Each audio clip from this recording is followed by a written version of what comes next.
Di saat kita mampu untuk menggunjing, menggibah, menceritakan aib seseorang, lagi pengen itu, karena kawan sebelah nih mancing-mancing, ya mancing-mancing nih. Aku tengok suami sebelah itu tidak pulang-pulang, seminggu sekali nampak, seminggu 2 kali nampak. Datang kawan tadi kan, oh ya, aku heran juga. Nah, itu satu lubang semua tuh. Ya. Yang satu lagi tidak pula ikut-ikut dah, yang ngangguk-ngangguk aja, satu lubang juga. Ya.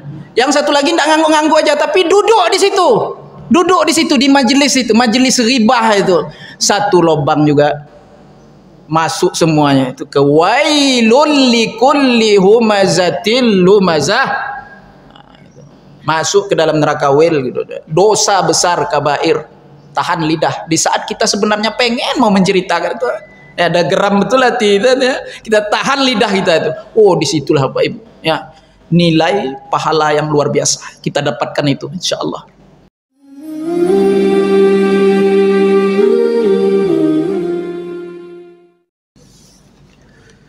Assalamualaikum warahmatullahi wabarakatuh.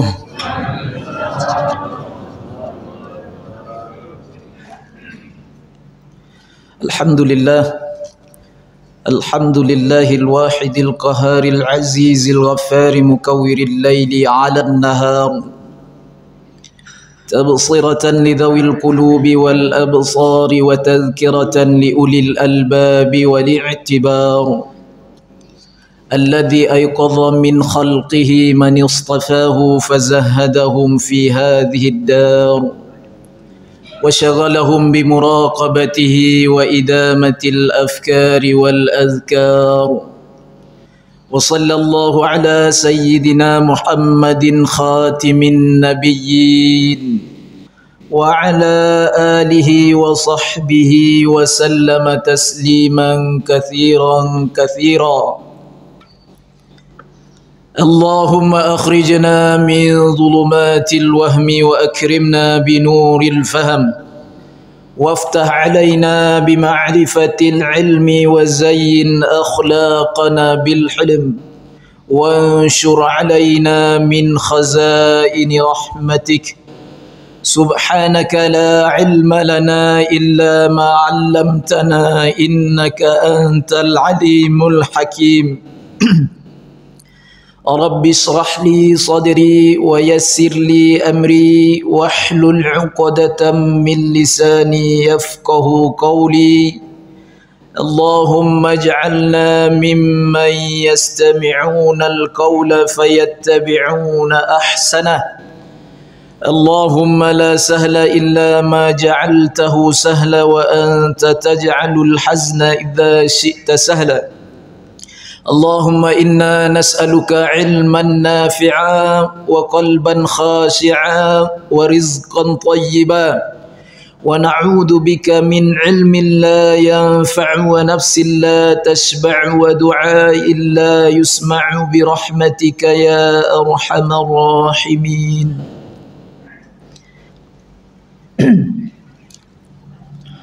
Alhamdulillah, senantiasa kita bersyukur kepada Allah Subhanahu wa taala atas segala limpahan nikmat dan karunia yang tak terhingga, sehingga kita dapat kembali bermuwajjahah dan senantiasa dapat beristiqamah di dalam melaksanakan ibadah kepada Allah Subhanahu wa taala.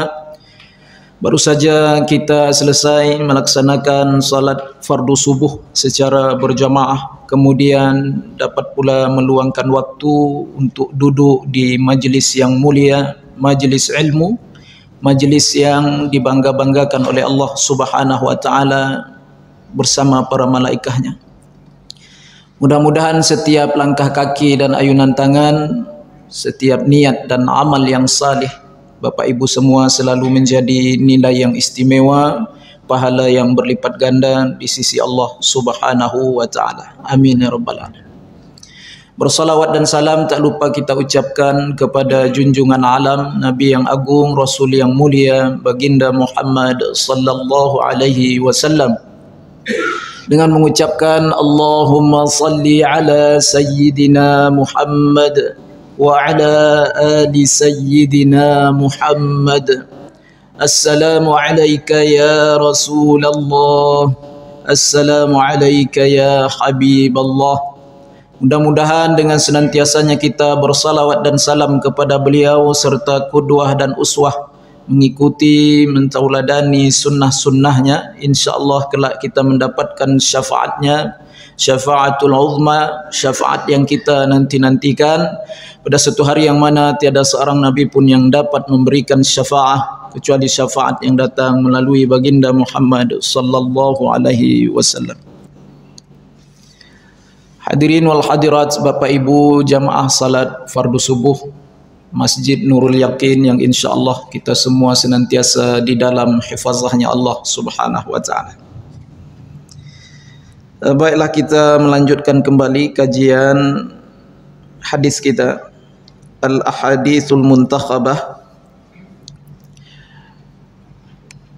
Pada kesempatan di pertemuan subuh yang berbahagia ini, kita akan membahas satu hadis yang mulia sallallahu alaihi wasallam, yang mana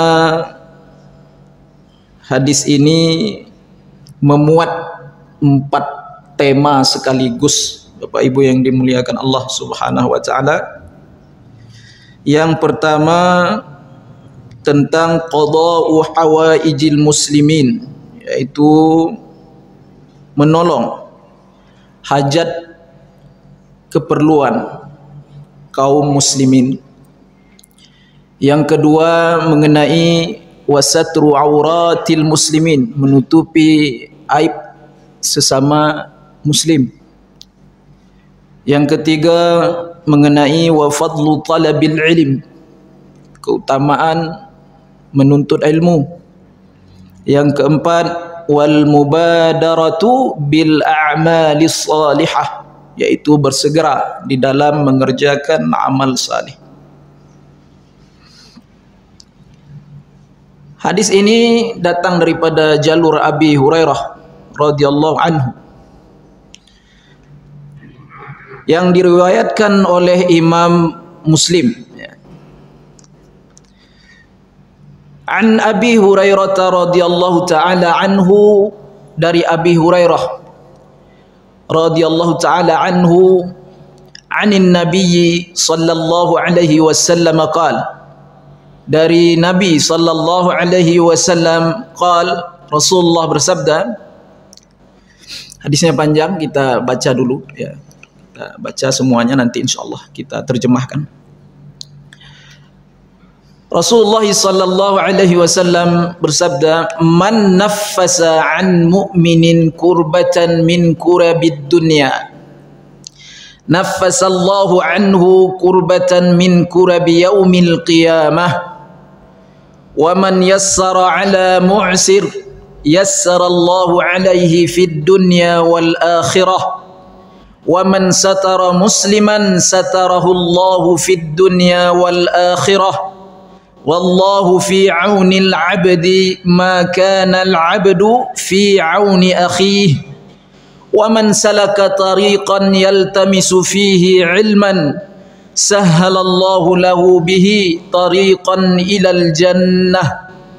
Wa majtama'a qaumun fi baitin min buyutillah yatluna kitaballah wa yatadarasunahu bainahum illa nazalat alaihimus sakinah wa ghashiyatuhumur rahmah wa haffathumul malaikah wa dzakarahumullahu fi man 'indah wa man batta'a bihi 'amaluhu lam yusri' bihi nasabuh, atau kama qala Nabi sallallahu alaihi wasallam. Panjang hadisnya Bapak Ibu. Bapak Ibu mudah ngapalannya. Baiklah, hadis ini datang daripada jalur Abi Hurairah radhiyallahu anhu yang Allah meridainya. Anin Nabi sallallahu alaihi wasallam, dari Nabi sallallahu alaihi wasallam qala, Rasulullah bersabda, man naffasa an mu'minin kurbatan min kurabid dunya, Man, barang siapa yang dapat nafasa, menghilangkan atau melapangkan, an mu'min,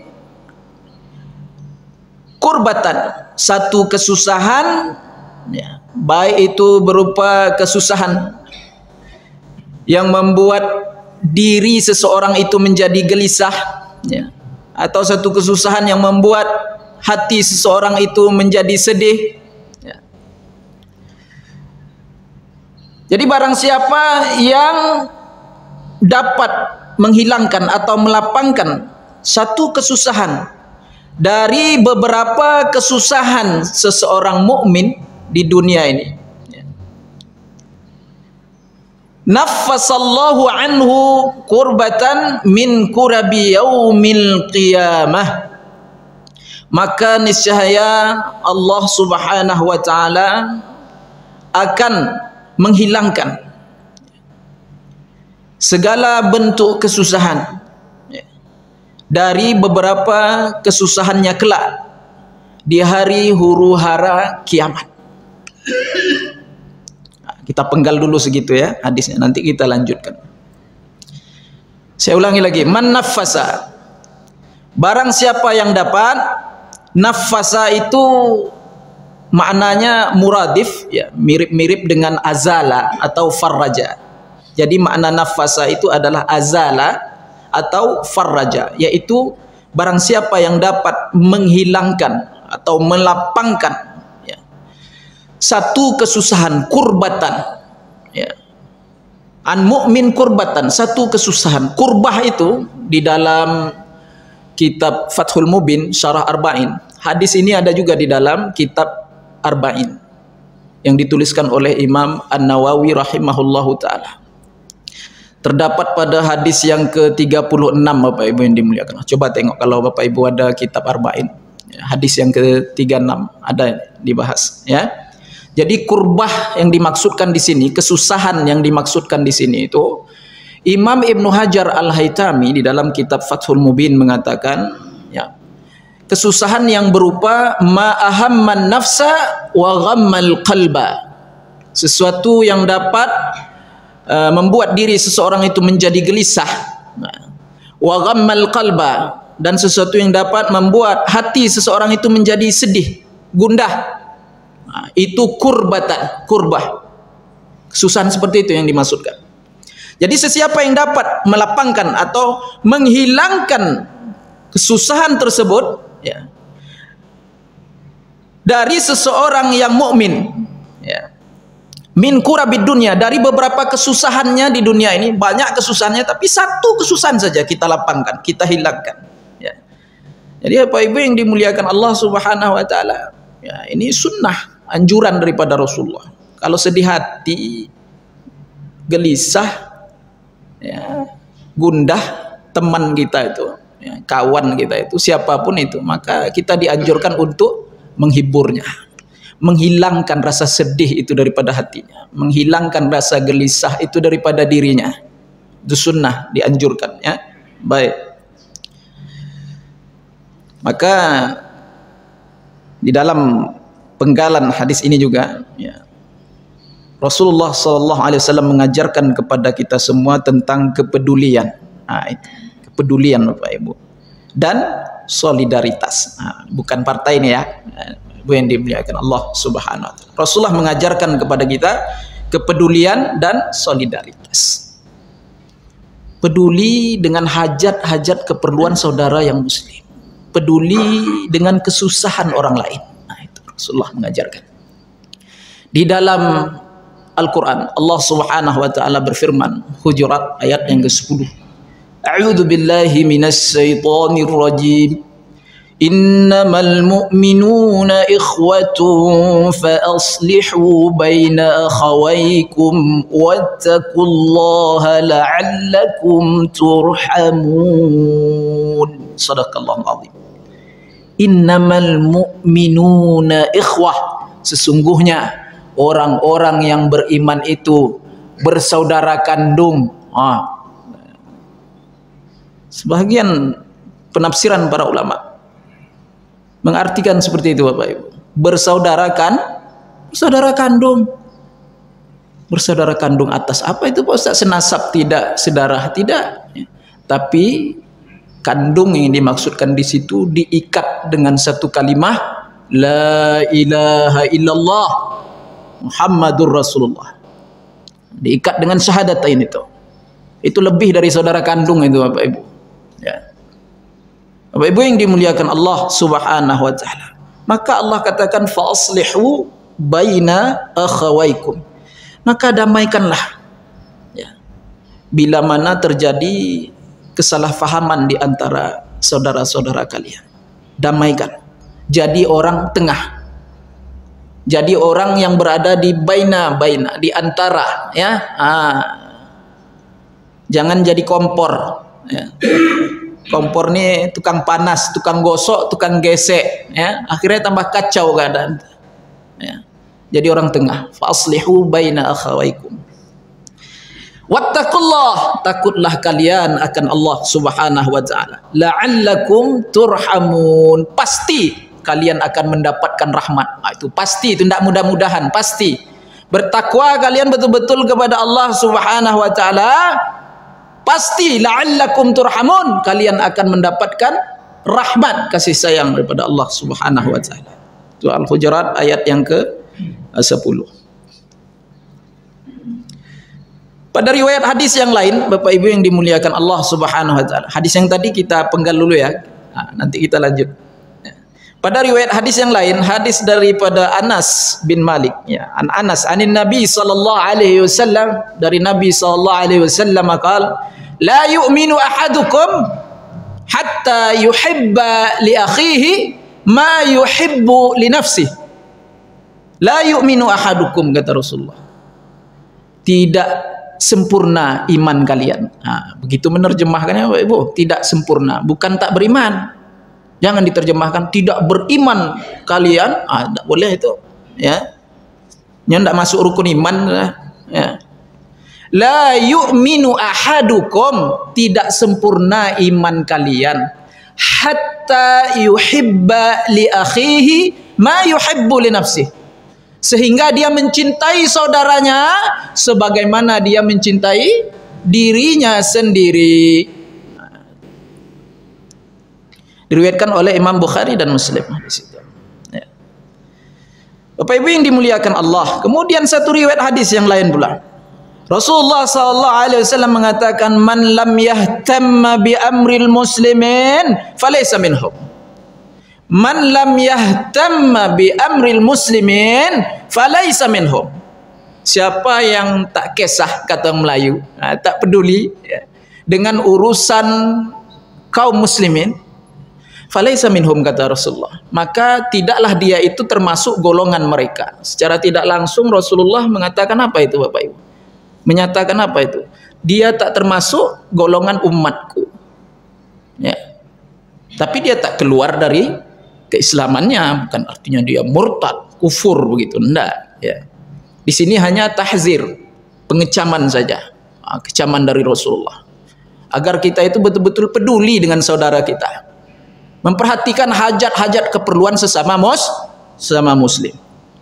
Itu hadis ini para ulama mengatakan hadis ini hadis dhaif, walaupun dhaif tapi bukan maudhu', bukan palsu. Jadi bedakan mana yang dhaif, mana yang palsu. Jangan dipukul rata semuanya, ya. Dhaif palsu itu sama aja, tidak sama. Palsu itu hadis bohong, diada-adakan, itu maudhu'. Kalau hadis dhaif itu boleh jadi daripada sisi periwayatan. Mungkin ada rawi-rawi yang dhaif, ingatannya lemah, hafalan hadisnya kurang mantap. Jadi perawi hadis ini syaratnya banyak, Pak, tidak mudah loh. Ya. Ada jarah wa ta'dil, ada kecacatan enggak? Orang-orang dulu, Pak, itu diteliti itu, Pak, yang suka meriwayatkan hadis itu diteliti kehidupannya itu. Ada aja intelnya itu datang itu. Tengoknya kan, dia keluar dari rumah, tengok menutup aurat enggak? Kadang keluar rumahnya tiap hari menceritakan hadis, tapi keluar dari rumah lutut nampak, pakai celana Hawaii keluar dari rumah. Nah, itu enggak boleh jadi perawi hadis itu. Itu dipanggilnya ayam, kruk kruk kruk kruk, datang ayam, enggak dibagi makan dah. Penipu, enggak boleh jadi perawi hadis itu. Banyak pantangnya, Pak, perawi hadis kok enggak boleh duduk berdiri atau nongkrong di tepi jalan ngopi di warung-warung kopi. Perawi hadis enggak boleh, itu kecacatan bagi perawi hadis itu. Borek Pak, jadi orang biasa lah Pak. Payah jadi perawi hadis Pak. Baca aja lah, amalkan lah. Ini udah diriwayatkan hadis-hadis ini semua, tidak usah kita meriwayatkan pula sendiri lagi. Mazhab sudah disistematiskan, tidak usah buat mazhab sendiri lagi. Ya, itu mazhab yang kelima. Empat yang diakui dunia itu 4 Pak. Hanafi, Maliki, Syafi'i, Hambali. Banyak mazhab-mazhab yang lain lagi, tapi yang diakui dunia itu 4. Jangan pula kita buka mazhab kelima. Ya. Apa itu mazhab kelima? Kembali sajalah kepada Al-Quran dan Sunnah. Itu mazhab kelima. Pak Ibu yang dimuliakan Allah Subhanahu wa Ta'ala. Itu ya. Nah. Kemudian pada riwayat hadis yang lain lagi, Rasulullah SAW bersabda, laisal mu'min, tidaklah dikatakan orang itu sempurna keimanannya, ya, allazi yashba', yang mana perutnya itu kenyang, ya, wajaruhu ja'i', sedangkan tetangganya itu dalam keadaan kelaparan. Tidak sempurna juga imannya. Padahal Bapak Ibu yang dimuliakan Allah, anak kita dah melapor ke kita, Pak, itu tetangga sebelah kita nih Pak, anak-anaknya udah nangis-nangis terus tuh 2-3 hari nih, katanya tidak ada yang dimakan lagi loh Pak. Saya gak urus-urus orang, biar aja lah dia. Itu ngajarkan anak itu, anak tuh dah fitrahnya seperti itu Pak, suci dia tuh, peduli dia, anak-anak tuh. Dan awak kalau banyak zulumat masuk dalam, lagi ikut lagi, biar aja tuh urusan dia tuh.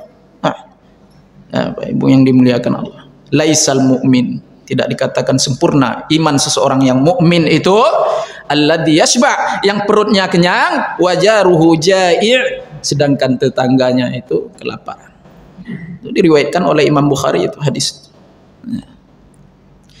Kemudian pada riwayat yang lain lagi dikatakan Bapak Ibu, hadis ini Rasulullah berpesan kepada Abi Dzar, pada Abi Dzar radhiyallahu anhu. Ya. Apa kata Rasulullah sallallahu alaihi wasallam? Wa ya Aba Dzarrin, wahai Abu Dzar, ya, idza tabakhta maraqah, apabila engkau masak masakan yang berkuah, nah itu. Ini fa'akthir ma'aha, maka banyakkan kuahnya, kata Rasulullah SAW. Ya, wa ta'ahad jiranak, kemudian kau kasihlah ke tetangga sebelahmu itu. Nah, itu. Bukan kuahnya aja Bapak Ibu, ya. Masukkan isinya sekalian. Ya. Jadi kalau kolak pisang, jangan kuahnya aja, masukkan pisangnya agak sepotong 2 potong. Ya. Ibu yang dimuliakan Allah Subhanahu wa ta'ala, semampu kita lah menolong ini biqadril istita'ah, sekedar kemampuan kita, tapi betul-betul memang itu kemampuan kita gitu, jangan dibuat-buat padahal dia masih mampu nih, ya, tapi dek sayang tadi kau kan, elok beli yang lain lagi ya kan, beli lain ada lagi guna katanya kan, itu. Kalau macam itu tuh ndak biqadril istita'ah, itu bukan sekedar kemampuan kita, taat ini kan sekedar kemampuan kita Pak. Menolong, berbuat baik kepada yang lain itu sekedar kemampuan kita. Memang betul-betul itulah yang kita mampu. Itu. Nah, Ibu yang dimuliakan Allah Subhanahu wa Ta'ala. Pada riwayat hadis yang lain lagi, Rasulullah sallallahu alaihi wasallam mengatakan, wa alla tu'zi jaraka bikutari kidrik. Ini jarang Bapak Ibu dengar hadisnya. Ya. Wa alla tu'ziya jaraka bikutari qidrik. Bahwasanya Rasulullah katakan, janganlah kalian sakiti, jangan engkau sakiti tetanggamu itu dengan bau busuk kidrik, tungku dapurmu. Jangan engkau sakiti tetanggamu dengan bau busuk tungku dapurmu. Nah, itu. Yaitu masakanmu itu. Ini luar biasa nih Pak. Ya. Jangan saya enak gitu aja. Kawan tuh sebelah bersin-bersin setengah mati. Ya. Kita masak tuh. Ya. Biar aja kita yang bersin, tutup jendela. Ini kalau kita bersebelahan Pak, rumah, ya, satu dinding, ya, nempel, itu adabnya seperti itu. Ya. Usahakanlah gitu. Kalau ada itikat baik, niat baik, itulah tadi. Yang sebagaimana disabdakan Rasulullah SAW tadi, wa ta'ahad jiranak, masukkan ke mangkuk bagi sebelah itu. Nah, itu. Buat rumah, perhatikan cucuran atap kita tuh, jangan nyucur ke atas atap dia. Ya. Nah, itu.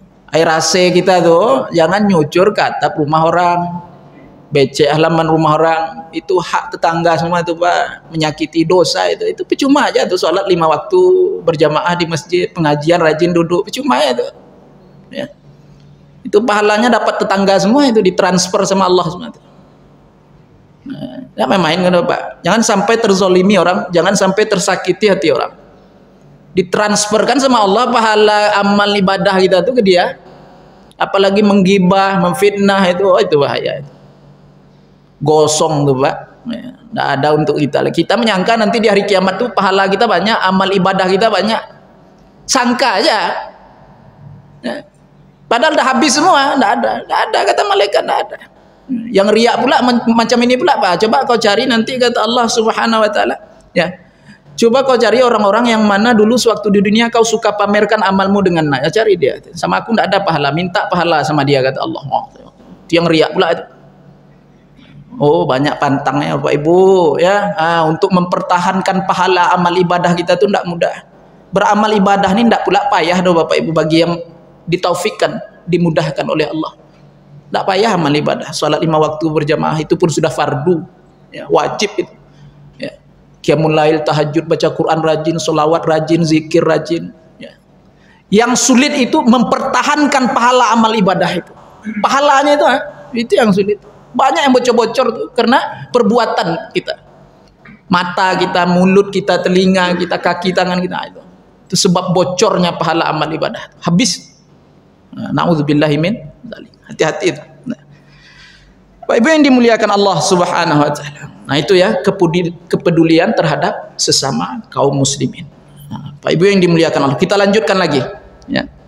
Hadisnya panjang lagi kan? Kita lanjutkan lagi. Maka niscaya, kalau kita mau peduli, membantu, menolong hajat sesama, Allah Subhanahu Wa Taala mengatakan naffasallahu anhu kurbatan min kurabi yaumil qiyamah, maka Allah akan menghilangkan darinya satu kesusahan dari beberapa kesusahan kelak di hari huru hara kiamat Bapak Ibu. Nah, itu keutamaannya ya. Baik, kita lanjutkan. Wa man yassara ala mu'sir, dan sesiapa yang memudahkan, yassara ini Bapak Ibu memudahkan. Kalau yang pertama tadi nafasa, menghilangkan langsung total secara kafah, menolongnya tidak nanggung-nanggung, itu yang pertama tadi nafasa itu ya. Yang kedua ini Rasulullah menggunakan kata-kata waman yassara, sesiapa yang yassara, taisir, yaitu memudahkan. Jadi kalau hutangnya 500.000, udahlah bayar 2,5 aja, yang 2,5 lagi udah lunas saja. Itu mantap. Itu yassara, taisir, memudahkan itu. Tuh Bapak Ibu, itu jadilah tuh mantap tuh. Awak nih kalau 10.000 boleh Pak Ustaz, kalau 500.000 banyak tuh Pak Ustaz.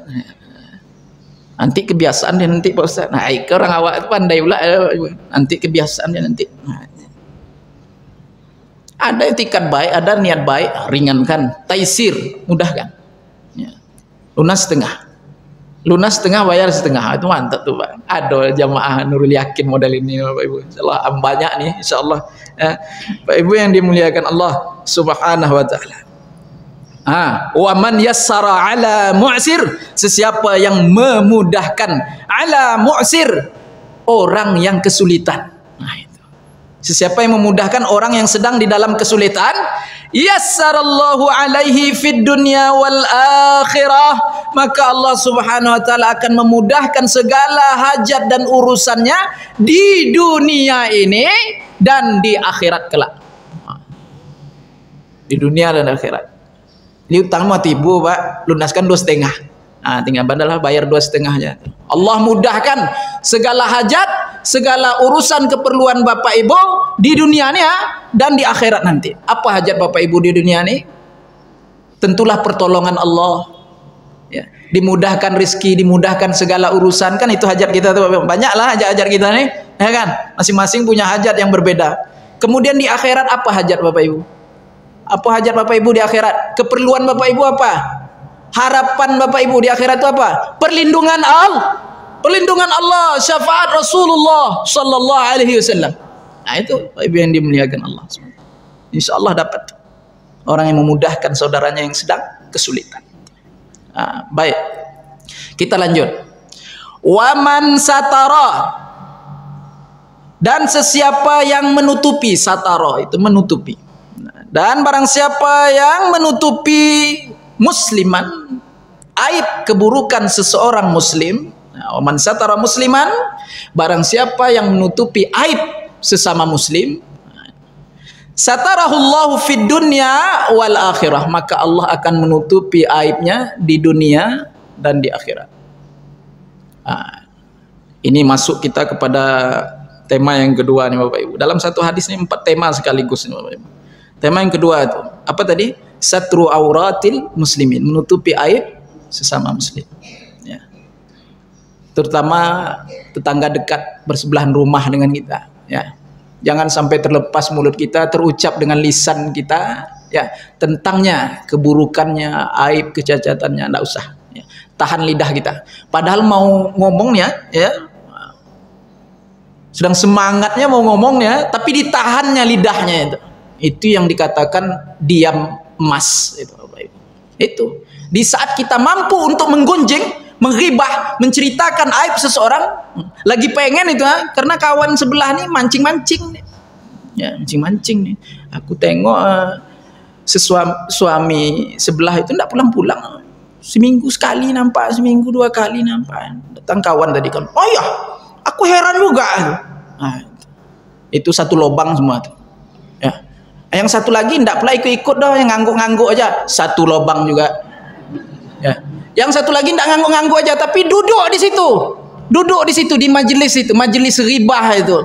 Satu lubang juga. Masuk semuanya itu ke wailul likulli humazatil lumazah. Masuk ke dalam neraka wail gitu. Dosa besar kabair. Tahan lidah. Di saat kita sebenarnya pengen mau menceritakan itu, ya, ada geram betul hati kita ya. Kita tahan lidah kita itu. Oh, disitulah Bapak Ibu. Ya. Nilai pahala yang luar biasa kita dapatkan itu insyaallah. Itu. Pak Ibu yang dimuliakan Allah Subhanahu wa taala. Jadi waman satara musliman, siapa yang menutupi aib sesama muslim, satarahullahu fid dunya wal akhirah, maka Allah akan menutupi aibnya di dunia dan di akhirat. Jangan sampailah kita menceritakan aib keburukan saudara kita. Ya. Tahan lisan kita dari menceritakan, menggunjing, ghibah, segala macamnya. Dan jangan sampai mencari-cari, jangan mau tahu itu aja, jangan kepo dengan urusan orang. Ya, wala tajassasu kata Allah, wala tajassasu. Jangan kalian kepo, jangan mau tahu dengan urusan orang lain. Wala tajassasu, wala yaghtab ba'dukum ba'da. Jangan kalian saling menggunjing, menggibah, menceritakan aib satu sama lain. Pak Ibu yang dimuliakan Allah Subhanahu wa taala. Allah ibaratkan itu seperti kita makan daging saudara kita secara mentah-mentah itu. Ayuhibbu ahadukum ayyakula lahma akhihi maita fakarihtumu. Maukah kalian memakan daging saudara kalian itu secara mentah-mentah? Mau? Jijik ya Pak Ibu. Nah, itu orang yang menggunjing itu makan daging saudaranya itu mentah-mentah.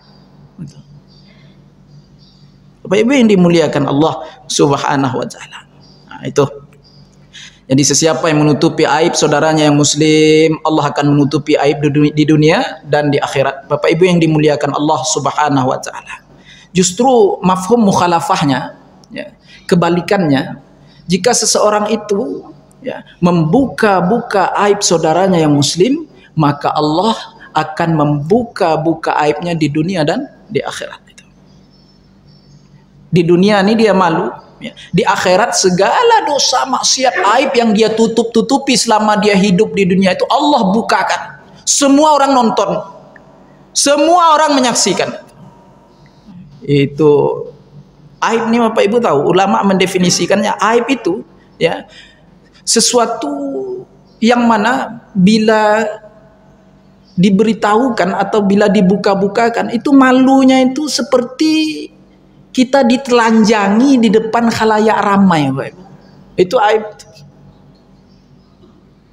Malunya itu luar biasa, seperti kita ditelanjangi di depan orang banyak. Itu aib. Bapak Ibu yang dimuliakan Allah. Kalau kita buka-buka aib saudara kita sesama muslim nih, maka Allah akan buka-buka aib kita di dunia dan di akhirat. Ya Allah sayang sama kita nih Bapak Ibu. Sayang luar biasa. Dengan sifat rahimnya Allah. Pengasih, penyayang. Ya. Banyak ini yang Allah tutupkan aurat kita nih, yaitu aib-aib kita itu. Walaupun terkadang setiap hari kita ada menceritakan orang, menggibah orang, tetapi aib kita masih Allah sembunyikan. Allah tutupi itu. Itu luar biasa kasih sayang Allah Subhanahu wa taala. Andai kata aib yang paling buruk di dalam diri kita ini Allah buka-bukakan Bapak Ibu, di dunia inilah dulu ya, akhirat janganlah cerita lu, di dunia ini dulu takkan terpandang sama kita muka mak mertua, bapak mertua kita Bapak Ibu. Takkan terpandang sama kita muka istri kita, anak kita, keluarga kita, tetangga kita, kawan-kawan kita. Malunya seperti ditelanjangi di depan orang ramai. Tapi Allah sayang, Allah tutupi itu. Itu yang mesti kita syukur itu. Istighfarlah banyak-banyak, taubat cepat-cepat. Ya, Ibu yang dimuliakan Allah Subhanahu wa taala. Ya. Lanjutan hadisnya. Wallahu fi aunil abdi. Allah itu senantiasa menolong seseorang hamba. Maka nal abdu fi auni akhi. Selagi seseorang hamba itu senantiasa menolong saudaranya. Allah senantiasa peduli, memperhatikan kita. Ya selagi kita peduli dan memperhatikan saudara kita. Pak Ibu yang dimuliakan Allah. Ya. Selanjutnya, ini masuk tentang keutamaan menuntut ilmu ini. Ya. Wa fadlu talabil ilm. Dalam satu hadis, 4 tema sekaligus ini. Wa man salaka tariqan yaltamisu fihi ilman. Sesiapa yang menelusuri jalan-jalan ilmu. Ini Bapak Ibu semuanya menelusuri jalan-jalan ilmu semua nih Bapak Ibu yang datang ke Masjid Nurul Yakin. Ya, yang datang ke pengajian-pengajian, majelis-majelis tak. Ini kita semuanya menelusuri jalan-jalan ilmu. Salik semuanya kita itu. Salikin, ya. Wa man salaka kata Nabi, sesiapa yang menelusuri, ya, jalan-jalan yang terdapat padanya ilmu, ya, yaitu ilmu syariat ya, ilmu yang berfaedah dunia dan akhirat. Ya. Maka Rasulullah katakan sahalallahu lahu bihi tariqan ilal jannah. Maka Allah juga akan memudahkan, meringankan langkah kakinya kelak untuk menuju surganya Allah Subhanahu wa taala. Jadi kalau kita ringankan langkah kaki kita, mudahkan langkah kaki kita itu untuk menuntut ilmu, kelak nanti Allah akan mudahkan, Allah akan ringankan langkah kaki kita untuk memasuki surganya Allah Subhanahu wa taala. Mudah-mudahan kita semua dapat keutamaan nih Bapak Ibu yang dimuliakan Allah. Ya. Bukan hanya ini nih Bapak Ibu, riwayat-riwayat hadis yang lain banyak tentang fadilah menuntut ilmu itu, keutamaan menuntut ilmu. Fi riwayatin, dalam satu riwayat dikatakan man masya. Itu tadi apa? Man salaka tadi kan? Nah, pada riwayat hadis yang lain man masya, sesiapa yang berjalan. Ya. Berjalan ila halqati alim, menuju halqah, majelis-majelis orang yang berilmu. Ya, majelis-majelis tuan guru. Ya, datang kita duduk di situ, luangkan waktu kita. Kana lahu bi kulli khutwah, maka tiap-tiap langkah yang dilangkahkannya itu mi'at hasanah, 100 kebaikan. Setiap langkah. Bapak sini pakai langkah, pakai apa nih? Motor, mobil, dapat tuh, dapat. Dikiaslah. Dikias namanya. Kalau ndak mau kias, ya ndak dapat pahala ini. Mesti jalan. Makanya Al-Quran, hadis, ijma' kias. Ndak omong kias ya. Saya kias-kias katanya, ndak boleh kias-kias. Ndak boleh takwil-takwil. Mana bisa? Ya. Ini hadis ini kalau ndak pakai kias, kalau ndak bisa, kalau Pak. Mesti jalan Bapak baru dapat nih. Masya itu melangkah, berjalan kaki. Kalau Bapak pakai Honda, pakai motor, pakai mobil, ya kan? Dapat enggak? Dapat setiap putaran ban Ban mobil itu setiap putaran ban motor itu dikias dari tiap-tiap langkah, tuh kias namanya. Kalau nak kias apa pada Pak, jalan lah Pak. Ya, dari Panam ke Nurul Yakin. Nah, Bapak Ibu yang dimuliakan Allah Subhanahu wa taala.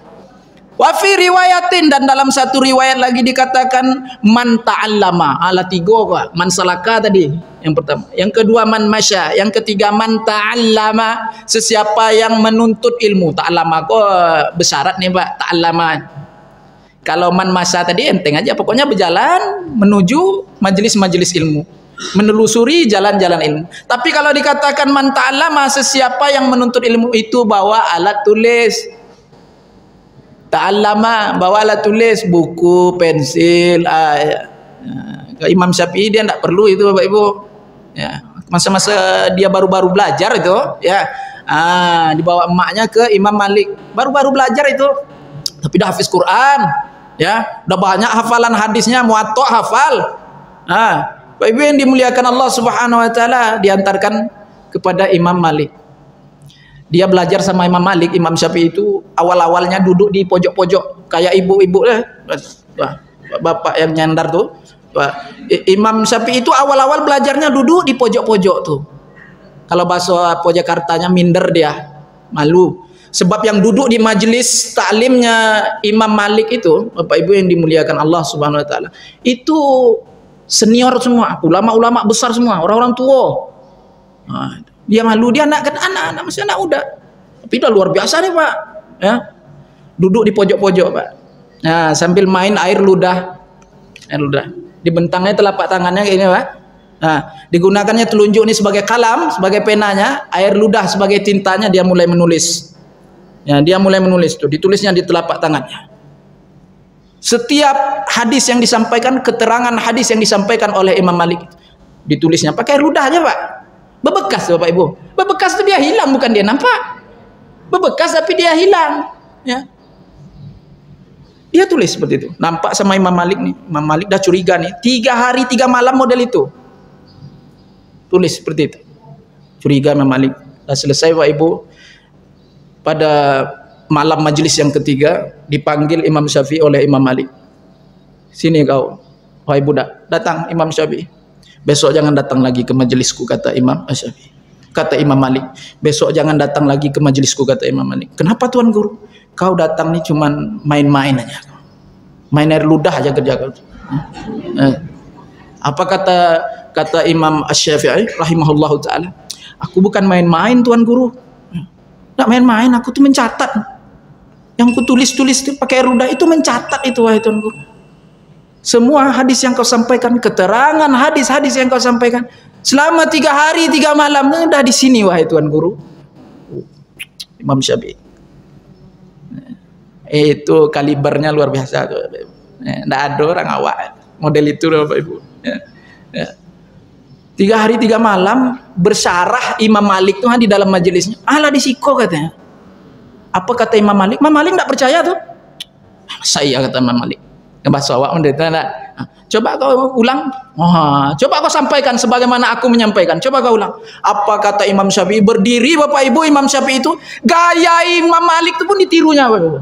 Style Imam Malik mengajar tuh ditirunya juga. Cara mengangkat tangan, cara menyampaikan lirik, pandangan. Oh, itu ditiru semua sama Imam Syafi'i. Luar biasa Imam Syafi'i itu. Ditiru semua, disampaikan.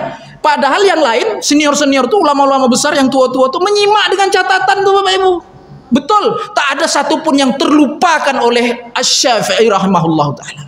Oh ya Allah, merinding lah.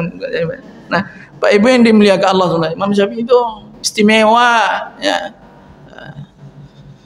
Awak kok apa nomor HP aja lupa ingat. Indak lo mau bermazhab. Imam Syafi'i itu mengamalkan hadis-hadis daif itu. Itu kunut daif, bid'ah. Ya Allah, orang awak sombong betul orang kita. Nomor HP aja berapa nomornya? Lupa ingat. Pak Ibu yang dimuliakan Allah Subhanahu wa taala. Kalau yang model itu tuh bermazhab lah, ikutlah, ompek mazhab tuh. Kita enggak fanatik dah. Orang bermazhab ini justru orang-orang yang tidak fanatik, ta'assub, tidak. Justru kita boleh ikut 4 tuh Pak. Apa mau jadi orang Hanafi? Mazhab Hanafi? Boleh. Mau jadi pengikut Maliki? Boleh, silakan. Mau jadi pengikut Syafi'i atau pengikut Imam Ahmad bin Hambali? Silakan. Itu ulama-ulama 4 mazhab itu Pak. Oh banyak itu Pak, tidak sedikit itu. Para ulama 4 mazhab itu. Itu tidak fanatik dong Pak. Siapa bilang kita bermazhab nih orang-orang yang ta'assub, fanatik dengan satu mazhab saya? Tidak, kita boleh ikut 4 mazhab. Bapak kesusahan nanti di Makkah sana ketika tawaf, ya kan, masalah bab wudu nih Pak, takut bersentuhan karena dalam mazhab Imam Syafi'i ini batal, ya kan, dah kita bahas kemarin, bersentuhan kulit sama kulit secara langsung tanpa ada alas, nah dengan non mahram itu batal tuh. Kalau merasa kesusahan nanti berat kalau mau pakai pendapat Imam Syafi'i ini, jadi sampai di sana nanti taklid mazhab siapa? Mazhab Maliki. Cara usap kepala lah saya sampaikan kemarin, kalau ikut Maliki itu wuduknya cara Maliki. Nah, kok yang anehnya pula orang awak kok Pak, tetap wuduknya wuduk Syafi'i. Tapi tak batal loh katanya. Kenapa? Kalau masalah tak batalnya aku ikut pendapat Imam Maliki katanya. Wuduk tadi wuduk siapa? Wuduk Syafi'i. Salah pakai celana. Salah sarung celana tuh, ya.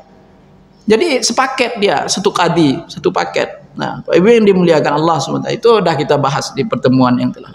Nah, jadi Bapak Ibu yang dimuliakan Allah, di dalam riwayat hadis yang lain dikatakan man ta'allama, sesiapa yang menuntut ilmu. Ini bawa alat tulisnya Bapak Ibu, man ta'allama baban, bawalah Bapak Ibu, ya, buku, alat tulis, ditulis, ya.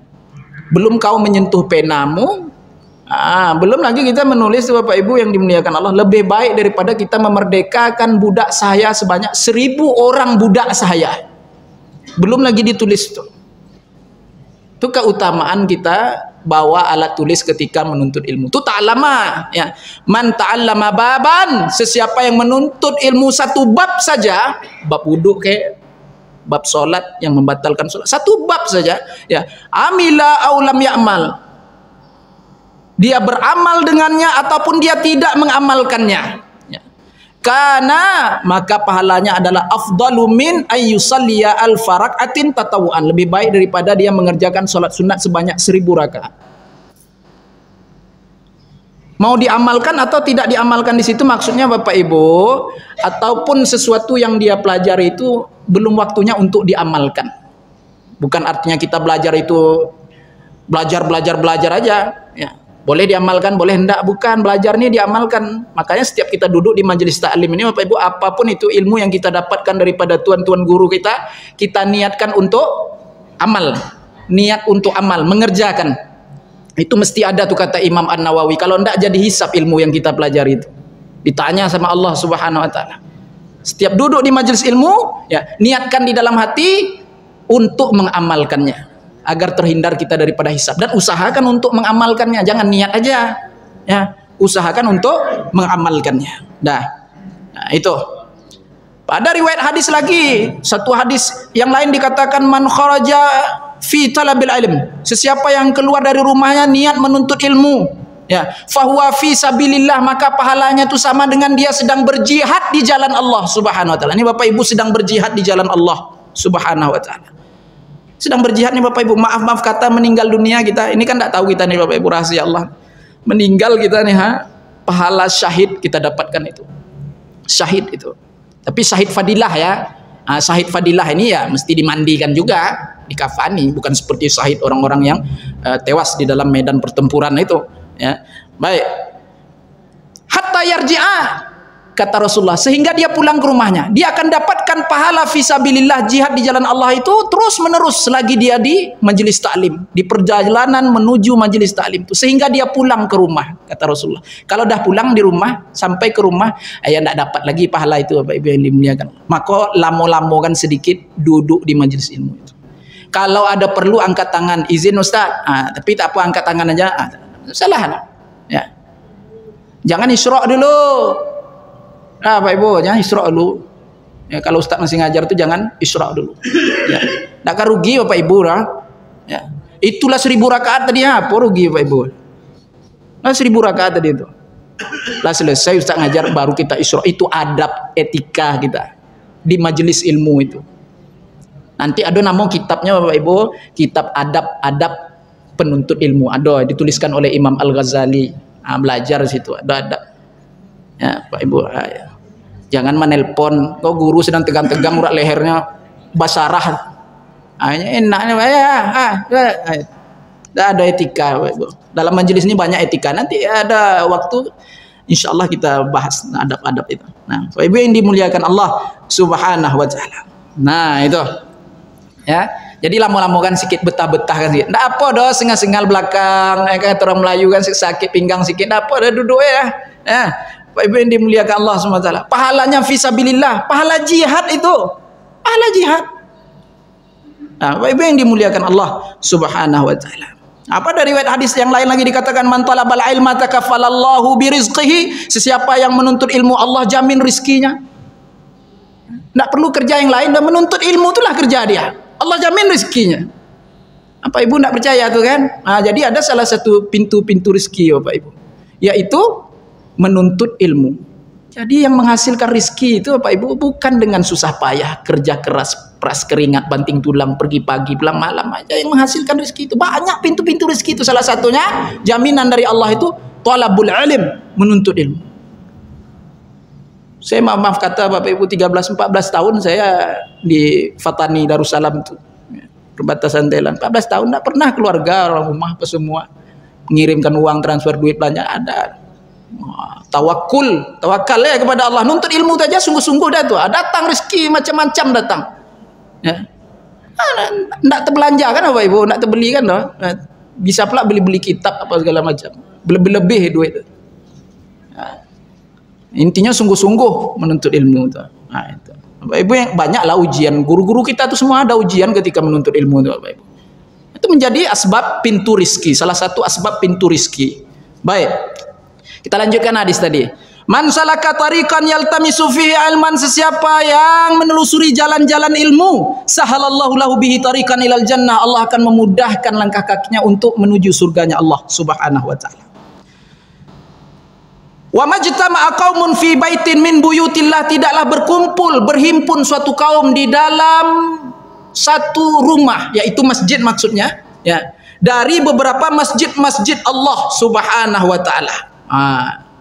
Dari beberapa rumah-rumah Allah dikatakan, tidaklah berkumpul satu kaum di dalam satu rumah, yaitu masjid min buyutillah, dari beberapa rumah-rumah Allah.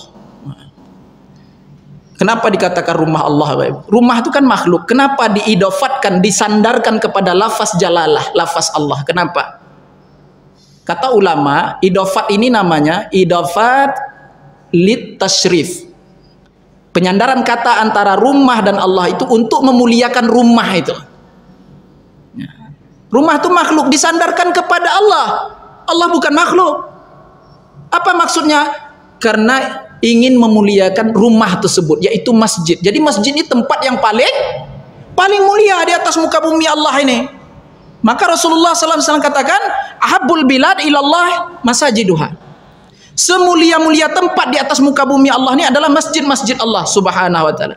Wa abghadul bilad, dan tempat yang paling dibenci oleh Allah Subhanahu wa taala, wa abghadul bilad ilallah aswaquha, yaitu pasar. Tempat yang paling dibenci Allah di atas muka bumi ini pasar. Kenapa Bapak Ibu? Nah, coba jelaskan kenapa. Ikutlah ulama menjelaskannya itu, jangan kita jelaskan sendiri. Qalan Nawawi, berkata Imam An-Nawawi rahimahullahu taala, li'annaha, karena bahwasanya pasar itu mahallul ghish, tempat tipu, wal khada, menipu, tempat tipu menipu, war riba, dan tempatnya transaksi riba, wal aimanul kadzibah, dan tempat sumpah bohong. Nah, pasar tempat sumpah bohong tuh, ayo ya. Demi Allah, wa modal wa sakiko, apa ada orang jualan cerita modal, bohong aja. Wal aimanul kadzibah, sumpah-sumpah bohong, itu di pasar tempatnya itu Bapak Ibu. Wa ikhlafil wa'di, tempat orang mengungkir janji di pasar itu. Ya. Wal i'radi an zikrillah, tempat yang mana hati kita itu mudah lalai dari berzikir mengingat Allah. Pasar. Itu Imam Nawawi bilang, ya. Sebab pasar itu menjadi tempat yang dibenci oleh Allah Subhanahu wa taala. Jadi tidaklah berhimpun suatu kaum fi baitin di dalam satu rumah min buyutillah dari beberapa rumah-rumah Allah. Jadi rumah Allah itu maksudnya rumah yang mulia untuk kita sujud menyembah Allah Subhanahu wa taala. Bukan Allah itu ada rumah. Ini kadang MC sering juga nih protokolnya. Alhamdulillah pada malam hari ini kita dapat berkumpul bersama-sama di rumah Allah yang mulia ini. Itu harus ditanya juga sama MC-nya itu. Kau bilang rumah Allah itu itikadmu seperti apa? Keyakinanmu? Ya ini rumah Allah lah Pak Ustaz. Allah ada rumah. Itu tidak betul itu. Salah akidahnya itu. Allah tidak butuh dengan rumah, tidak butuh dengan masjid, tidak butuh dengan langit, tidak butuh dengan bumi, karena semuanya itu makhluk. Ya, jadi Allah itu sudah ada sebelum makhluk itu ada, adanya tanpa permulaan atau huwal awwalu, dia yang pertama. Apa maksud yang pertama? Dia pertama tanpa adanya permulaan. Apapun yang di atas muka bumi Allah ini Bapak Ibu, semua makhluk itu kalau dikatakan pertama pasti ada permulaan. Tapi Allah itu pertama, awal, tanpa adanya permulaan. Itu Allah. Ya, jadi tidak butuh Allah rumah, tidak butuh Allah langit, tidak butuh Allah bumi itu. Karena semua itu belum ada, Allah dah ada. Itu. Bapak Ibu yang dimuliakan Allah Subhanahu wa taala. Kita lanjutkan lagi. Tidaklah berkumpul suatu kaum di dalam satu masjid dari beberapa masjid-masjid Allah. Yatluna kitab Allah, mereka membaca kitab-kitab Allah Subhanahu wa taala, membaca Al-Qur'an. Wa yatadarasunahu, saling ajar mengajarkan. Nih seperti inilah Bapak Ibu. Nih wa yatadarasunahu. Ada yang duduk, ada yang menyampaikan. Ya, ini wa yatadarasunahu bainahum.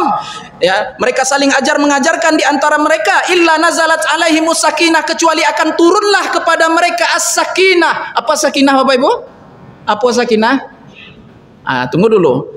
Sebagian ulama menafsirkan kata-kata sakinah itu adalah satu mangkuk. Nama satu mangkuk di dalam surga. Insya Allah kalau masuk Bapak Ibu ke surga, bisa Bapak Ibu minum dengan mangkuk as-sakinah namanya. Sakinah. Ada ulama yang mengatakan sakinah itu angin yang bertiup di dalam surga itu. Angin sepoi-sepoi yang bertiup di dalam surga itu. As-sakinah juga namanya. Tapi kebanyakan para ulama memaknai as-sakinah di sini adalah ketenangan jiwa. Itu. Jadi kalau kita duduk di majelis ilmu, majelis taklim, turun sakinah Bapak Ibu, ketenangan jiwa. Tenang, nyaman, tentram hati kita tuh duduk di majelis ilmu ini. Segelisah apapun Bapak Ibu, sesedih apapun Bapak Ibu, segalau apapun Bapak Ibu, duduklah di majelis taklim. Duduklah di majelis ilmu ini. Tenang hati Bapak Ibu. Kita dah diburu-buru sama tukang kreditnya, telepon taruh ya Pak, telepon taruh itu, gelisah hati kita, tak ada pembayarnya, duit pengansur itu tak ada, kau sedang bokek ya, teleponnya itu diburunya terus, amati kan apa itu, duduk di majelis ilmu, tenang, jangan dibawa apa itu, nanti ini bukan melarikan diri nih ya, yang dimuliakan Allah SWT. Tempat menenangkan hati, menenteramkan jiwa itu majelis ilmu. Bukan wisata Bapak Ibu. Kurang awak refreshing otak dulu Pak Ustaz. Berserabut otak saya kata orang Malaysia. Saya mesti cerahkan sedikit dulu. Pergi jalan-jalan. Bukan. Duduk di majelis ilmunya Allah tenangkan hati. Tentram jiwa kita insya Allah. Ya. Itu ada yang saking dapat sakinahnya Bapak Ibu. Tak kalau tidur Bapak Ibu. Tidur.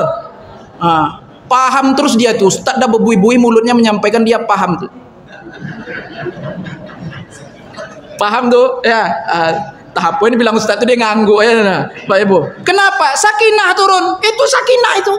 Padahal di rumah sepayah-payahnya tidur Pak Ibu. Lengan tanganlah diletaknya di keningnya, ndak juga tidur-tidur loh. Ya mereng kiri mereng kanan, ndak juga tidur-tidur loh Bapak Ibu.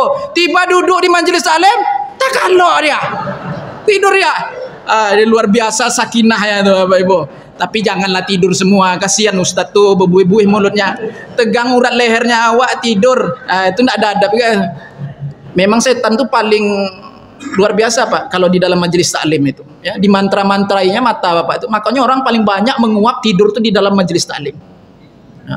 Nah, Pak Ibu yang dimuliakan Allah, bukan hanya sekedar ketenangan jiwa, bukan hanya sekedar sakinah, wa ghasyiyatuhumur rahmah, mereka akan diliputi oleh rahmat, kasih sayang bercucuran dari Allah Subhanahu wa taala turun di majelis ilmu itu. Kasih sayang, Pak, mahabbah. Bapak tengok-tengoklah sekali kawan sebelah kanan, sebelah kiri, depan belakang Bapak itu. Kenal apa enggak? Enggak kenal, coba tengok, coba pandang dulu, Bu. Coba pandang dulu kawan di sebelah ibu itu, kenal ibu enggak? Enggak kenal, tapi hati bagaimana? Rasa akrab, rasa dekat, rasa sayang, itu karena diikat dengan majelis yang mulia ini, majelis ilmu itu. Wa ghasyiyatuhumur rahmah, maka mereka akan diliputi oleh rahmatnya Allah Subhanahu wa taala. Ya. Wa haffathumul malaikah, bukan hanya sekedar dicucuri oleh rahmat, wa haffathumul malaikah, mereka juga ya akan dikerumuni oleh malaikat. Bapak Ibu, malaikat berkerumun tinggi sampai ke arasnya Allah Subhanahu wa taala. Ini di majelis taklim. Nampak Bapak Ibu? Ini enggak nampak. Mana nampak itu? Berkerumun dia terus tinggi sampai ke arasnya Allah Subhanahu wa taala. Kemudian Allah wa zakarahumullah fiman indah, Allah menyebutkan satu persatu nama-nama orang yang duduk di majelis ilmu itu. Si Fulan bin Fulan, si Fulanah bin Fulanah, bin Fulanah bin Fulanah, sampai ke datuk nenek moyang kita disebutkan satu persatu. Siapa yang menyebutkan? Wa zakarahumullah, Allah yang menyebutkan nama-nama mereka fiman indah, di hadapan orang-orang yang mulia, bukan orang-orang ya, di hadapan para malaikat yang suci dan mulia. Nah, Bapak Ibu yang dimuliakan, mau namanya disebut sama malaikat Bapak Ibu? Di depan malaikat, di dalam majelis yang lebih mulia, yaitu majelis para malaikat yang kita dapatkan insyaallah fadilahnya itu di dalam menuntut ilmu. Bapak Ibu yang dimuliakan Allah. Ya, wa man batta'a bihi amaluh, barang siapa yang lambat-lambat di dalam mengerjakan amal kebaikan, lam yusri' bihi nasabu. Ini tema yang terakhir, bersegera di dalam amal kebaikan. Ya, luar biasa hadis ini Bapak Ibu. Rasulullah katakan, wa man batta'a bihi amaluh, barang siapa yang lambat-lambat di dalam mengerjakan amal kebaikan, lam yusri' bihi nasabuh, maka walaupun dia memiliki garis keturunan yang banyak sekalipun, maka garis keturunannya itu tidak akan mampu untuk menyegerakan amal kebaikan tersebut untuknya. Paham Bapak Ibu maksudnya? Walaupun kita punya keturunan yang banyak, garis keturunan yang banyak, ya, tidak akan dapat melakukan amal kebaikan tersebut untuk kita. Jadi sejatinya Bapak Ibu, yang mengerjakan amal soleh itu siapa? Kita. Jangan kita harapkan transferan pahala amal kebaikan orang. Anak saya soleh apa Ustaz? Nanti kan saya dapat tuh kebaikan. Jangan ngarepin itu. Ya. Bapak Ibu yang dimuliakan Allah, itu cuma transferan. Ya. Tak sebanding itu dengan amal ibadah, amal soleh yang kita lakukan semasa kita hidup ini. 1 detik bahkan dikatakan yang berlalu, yang dah terlewat nih Bapak Ibu, tak bisa digantikan dengan sesuatu apapun Bapak Ibu yang dimuliakan. Berharga. Nah, itu Bapak Ibu yang dimuliakan Allah Subhanahu wa taala, maka di dalam Al-Qur'an Allah Subhanahu wa taala berfirman, wasari'u ila maghfiratin min rabbikum wa jannatin 'arduha as-samawati wal ardh u'iddat lil muttaqin. Bersegeralah kalian, jangan lengah-lengah. Jangan lambat-lambat juga lagi, bersegeralah kalian di dalam mengerjakan amal kebaikan, di dalam meraih pengampunan maghfirah Allah Subhanahu wa taala, wa jannatin 'arduhas samawati wal ardh, dan untuk mendapatkan surganya Allah yang luasnya lebih luas daripada 7 lapis langit dan bumi. Bapak Ibu yang dimuliakan Allah, uiddat lil muttaqin, yang disediakan untuk orang-orang yang bertakwa kepada Allah Subhanahu wa taala. Lebih dan kurang saya mohon maaf, mudah-mudahan jadi i'tibar wa taufiq illa billah, alaihi tawakkaltu wa ilaihi unib. Assalamualaikum warahmatullahi wabarakatuh.